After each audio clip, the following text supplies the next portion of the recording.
Hello friends, welcome back to another reaction video. Sitara के लिए धोखे खाना तो एक आम सी बात हो गई है। जैसे इंसान रोज खाने में पानी पीता है, खाना खाता है अपना पेट भरने के लिए, जिंदा रहने के लिए, उसी तरीके से सितारा को भी मुझे लगता है रोज धोखे खा खा के ही अपनी जिंदगी आगे की काटनी पड़ेगी। इतने करीबी रिश्तों से धोखा खाने के बावजूद भी ये बंदी संभलने का और समझने का नाम नहीं ले रही है, और एक के बाद एक इसको धोखे मिलते हैं। बिल्कुल इसके सगे संबंधियों से जो इसके साथ उठते हैं, बैठते हैं, इसका इमोशनल सपोर्ट बनते हैं और पीठ पीछे इसी की पीठ में छुरा घोंपते हैं।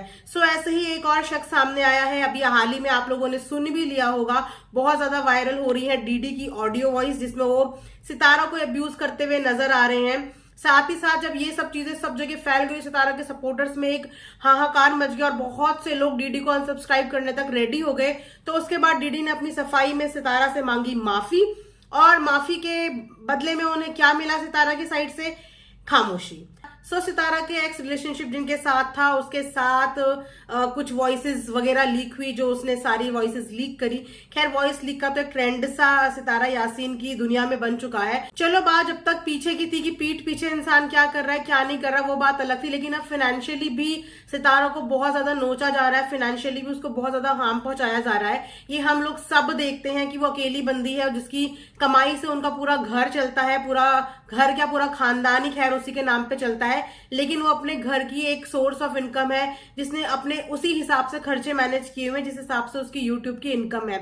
तो आप सभी लोगों को पता है कि सितारा का बहुत टाइम से ये ड्रीम है कि वो अपने सर पे एक छत चाहती है, अपने बच्चों के लिए घर चाहती है, जहां पे वो बाकी की जिंदगी अपनी सुकून से रह पाए। तो उसी की कोशिश में वो बार बार पैसे इकट्ठे कर रही है, कुछ बेच रही है, फिर इकट्ठे कर रही है, फिर कुछ बेच रही है, कुछ इकट्ठे कर रही है। पिछले 1 महीने से सितारा अपने व्लॉग में डेली हमको यही बता रही है कि मैं नए घर में शिफ्ट होने वाली हूँ, शिफ्ट होने वाली हूँ। और अब घर में शिफ्ट होने के लिए 3 से 4 दिन ही बचे थे कि एक और धोखा सीधा उसके मुंह पे आके लग चुका है। हालांकि सितारा ने खुल के इस बारे में बात नहीं की, लेकिन बहुत सारे लोगों ने 1 मिनट नहीं लगाया इस कहानी को सॉल्व करने में, इस पजल को सॉल्व करने में। क्योंकि जिस घर की डील हुई थी, उस डील में कहीं ना कहीं बिचौला डीडी भी था, और डीडी के थ्रू ही वो डील हुई थी। और जैसे ही डीडी की ये पूरी पोल पट्टी खुल के सामने आई है, वो डील भी अगले ही दिन कैंसिल हो गई। 4 दिन बचे थे जिस घर में जाने के लिए, 4 दिन पहले वो डील कैसे कैंसिल हो गई?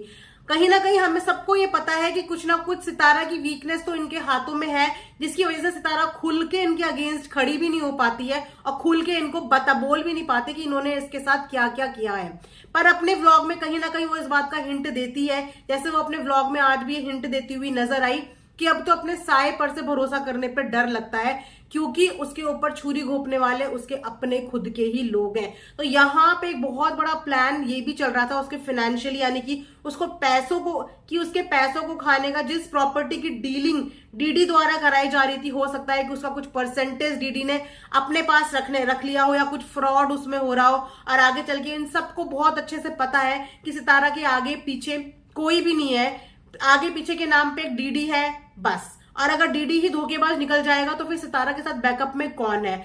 जो उनके भाई हैं वो गांव के हैं, इतने ज्यादा चंट चल्लाक टाइप के नहीं है जिस टाइप का डीडी है। खैर, डीडी का रवैया तो मुझे पहले से ही फ्रैंकली स्पीकिंग पसंद नहीं है। जिस तरीके से वो बातचीत करते हैं ना, और सबसे ज्यादा इंसान को परखने का एक ही तरीका होता है कि जो इंसान अपनी माँ और अपनी बहन का नहीं हो पाया, जिसने वाईटी में अपनी माँ बहन की बदनामी में कोई कसर नहीं छोड़ी, वो इंसान किसी तीसरे का कैसे होगा? डीडी की जो प्रवृत्ति है ना, वो है अपॉर्चुनिस्ट। उन्हें जहां भी अपॉर्चुनिटी मिलती है वो वहीं पे कूद के चले जाते हैं, और उन्हें अच्छा खासा पता है कि उनका पूरा चैनल सितारा की बदौलत ही चल रहा है, सितारा के सपोर्टर्स की बदौलत ही चल रहा है। इसीलिए वो ऑन कैमरा कभी भी ऐसी कुछ हरकत नहीं करेंगे जिसकी वजह से उनके सब्सक्राइबर्स पे असर पड़ जाए, या लोगों को ये पता चल जाए कि सितारा और इसके बीच में कुछ खटपट चल रही है। भले ही ऑफ कैमरा ये कुछ भी करते हो, उसको धमकाते हो या कुछ भी करते हो, यही तो रीजन है कि सब कुछ जानते हुए भी सितारा आके किसी को कुछ बता नहीं पा रही है। खैर, हम भी जब कोई बंदा सामने से चीजें नहीं बता रहा है तो जरूर उसकी कोई ना कोई मजबूरी होगी। तो इस चीज पे हम भी बहुत ज्यादा प्रेशर नहीं कर सकते, क्योंकि इसके कॉन्सिक्वेंसेस कहीं ना कहीं सितारा को ही भुगतने पड़ सकते हैं। लेकिन यस, हम लोग अगर एक ऐसे प्लेटफॉर्म पे है जहां पे हम कम से कम ऑडियंस को इस चीज के बारे में बता सकते हैं, अवेयर कर सकते हैं कि ये इस प्रवृत्ति का बंदा है, और कल को सितारा को किसी भी तरीके से हार्म पहुंचा सकते हैं। तो इसीलिए सितारा के लिए बेटर यही होगा कि इन लोगों से दुश्मनी भी ना पाले, और जो भी हो सके इस मैटर को प्यार से सुलझाने की कोशिश करे। अपने फिनेंस और अपने इमोशंस, किसी तीसरे बंदे की जरूरत उसको नहीं पड़नी चाहिए। उसके पास उसकी माँ है, उसके बच्चे हैं, इससे ज्यादा उसे किसी भी रिलेशनशिप में, किसी भी रिश्ते में विश्वास करने की मुझे लगता है, जितना मैंने सितारा की व्लॉगिंग्स देखी है, कोई भी जरूरत नहीं है। तो एक बार फिर से सितारा के सर का आसमान, उसके सर का छत, उसके सपने चूर चूर करने वाला कोई और नहीं, उसके अपने ही निकले। भले ही वो आके सामने से बताए या ना बताए, लेकिन समझदारों के लिए इशारा ही काफी होता है। ऑडियंस को बहुत अच्छे से ये सब चीजें क्लियर हो गई हैं। भले ही अब डीडी इन चीजों पे कितनी भी पॉलिश करने की कोशिश करे, लेकिन बस फिर भी डीडी से हम यही उम्मीद करते हैं कि तुम ऐसा कुछ नुकसान सितारा का आगे चल के ना पहुंचाओ कि इंसान दूसरे पे भरोसा करना ही बिल्कुल छोड़ दे। सो यहीं पे मैं अपना आज का रिएक्शन एंड करती हूँ। आई होप कि आप लोगों को पसंद आया होगा। पसंद आएगा तो लाइक एंड सब्सक्राइब जरूर करें। And thanks for watching earth mom Dehradun.